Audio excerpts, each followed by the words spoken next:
Hello and welcome to Procrastination Point's video Snark. If you came here because you thought that this was an audiobook, please stick around and maybe learn some reading and listening comprehension skills. I read books, discuss what went wrong and how they can possibly be fixed. I'm continuing my read-through of Crewel by Gennifer Albin. Not the first video, go check out the others, links are posted below. Chapter 16. Ad goes in to have her mapping done, and here I was thinking that she'd somehow managed to get away from it before she was forced into it, but I guess we'll see what happens. A nurse comes in, takes her vitals, and then starts an IV. She explains that the procedure is painless, but offers Ad something to help her calm her nerves. Ad declines. The doctor comes in and Ad is taken aback by how young he is, but then goes on to explain yet again that it is possible he's using technology to make himself look younger than he actually is. The doctor tells Ad that she can sleep during the 2-hour examination, but in the same breath tells her that he's going to be asking her questions. He explains that there's something in the IV that's going to stimulate her brain to make her think of the answer regardless of if she's asleep or not. Ad doesn't like this at all. He starts off with baseline questions that they already know the answer to, such as where she was born and the name of her parents. Thinking about her family only makes Ad upset. When he asks her if her parents are still alive, she says no. When he asks if she's maintained purity standards, she thinks about how the boys' neighborhood was separated from where Ad lived by the metro. That tumbles her down into thinking about the time she talked to her grandmother about the gender segregation. Her grandmother is like, "Oh no, genders weren't always segregated. I grew up next door to your grandfather." She explains that the generation that was Ad's parents were the first to be segregated. Ad didn't ask her any more questions and now regrets it. She then steps back to the present and realizes that while she'd been traveling down memory lane, the doctor had still been asking her questions, and the magic jar was forcing her to answer automatically.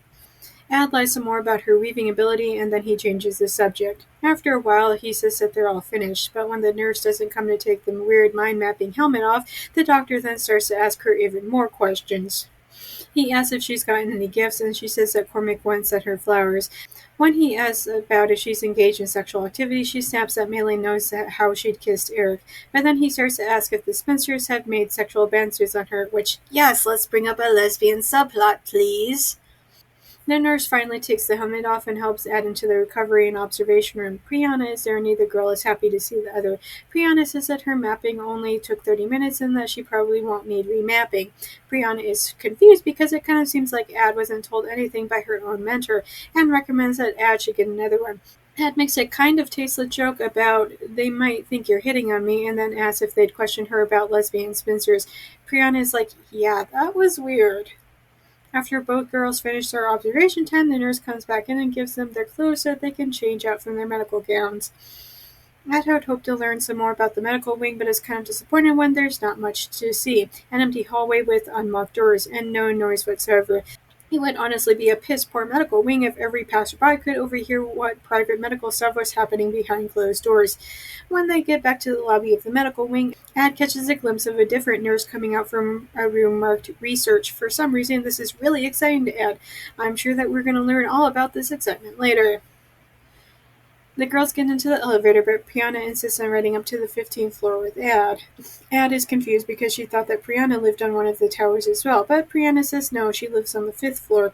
So up they go. When they get to the top, both girls are shocked to see Enora and Valerie locked in a passionate embrace.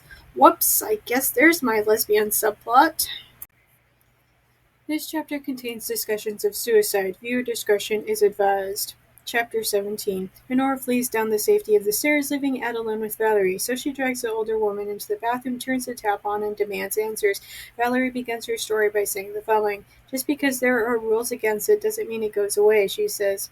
Disappointed but not surprised about the level of homophobia present. After all, the misogyny level in this book is already off the charts, so why not homophobia? Valerie goes on to say that Honora has already gone in for mapping twice, which is setting alarms off in Ad's head. But when Valerie says that Honora had been acting distant and odd, Ad finally puts it together.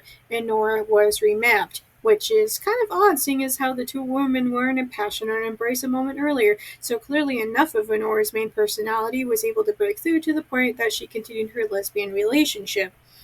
Valerie insists that they'd never remap a Spencer because they might damage their ability to weave. However, I don't think that it really stopped them, seeing as how it's apparently what they did. I also feel like Ad is missing something crucial here. This is about controlling Ad, and they do that via Honora. Honora is peanuts in comparison to the next Crueler. Valerie blames Ad for all of this, that if Ad hadn't been acting out that none of this would have happened. Ad wants to deny all of it, but she thinks about the other two major incidents that have happened so far: the death of her parents and the destruction of the school. And although Ad tells readers that she feels guilty for all three of these things, I'd like to point out that while Ad herself was at the center of them all, she didn't do anything. The guild murdered her parents. Whether they're actually alive or not is irrelevant right now. Millet slashed the tapestry. The guild remapped Enora. The guild is the enemy here, and the fact that Valerie is blaming Ad for Enora being remapped is kind of working in favor of the guild. They're too busy blaming other victims to stand up against their tyranny. Later, Enora doesn't show up for dinner. Jost is serving them, and Ad tells him that there's something wrong with her fireplace. He promises to come by and check on it later. When she gets back from dinner, he's fiddling with the fireplace and says, "There's nothing wrong with it. This is obviously the ruse for the microphones." She then pulls him into the bubble and explains about Enora and Valerie. He says he already knows and that there's little he doesn't hear as the help. Ad asks why the guild cares so much, that they're not hurting anybody, but Joss has to spell it out for her that women without husbands are difficult to control.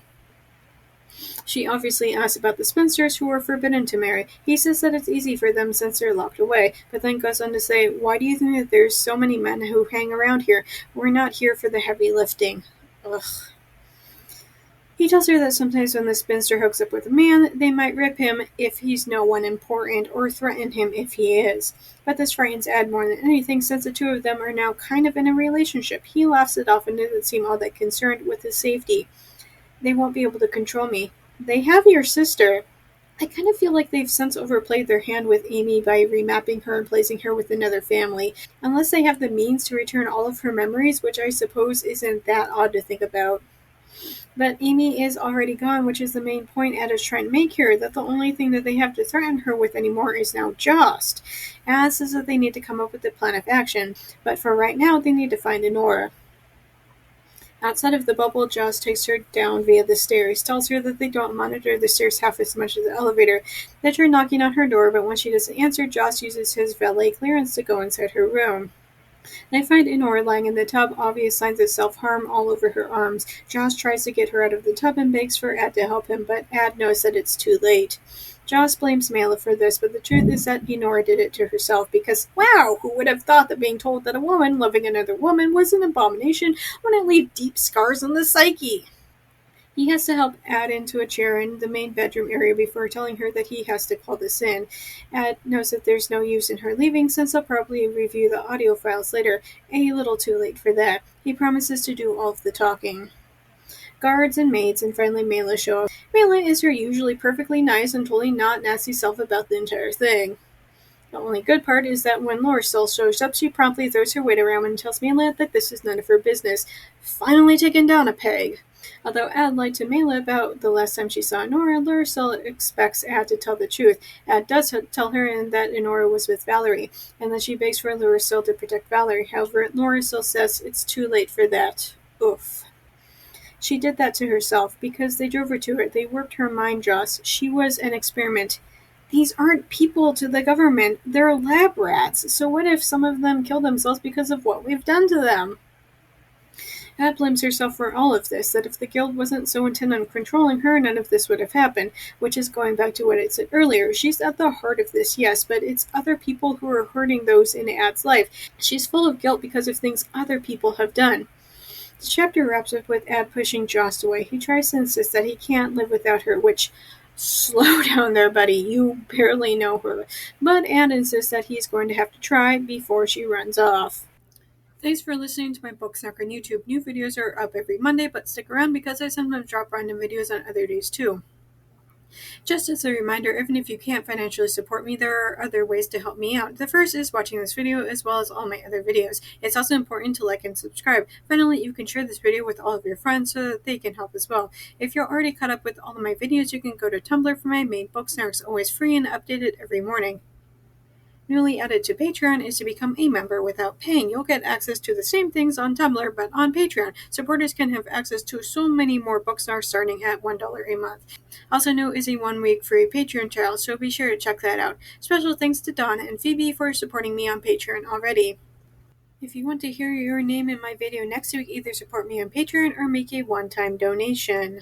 Do you like my Snark so much that you want me to snark your writing? I do that too. For just $6 per chapter, I will tell you how awful that your writing is, but not to worry if you feel like you couldn't take the criticism. I also offer regular book editing as well, just $10 per chapter. You can contact me on any of my social media platforms if you have further questions.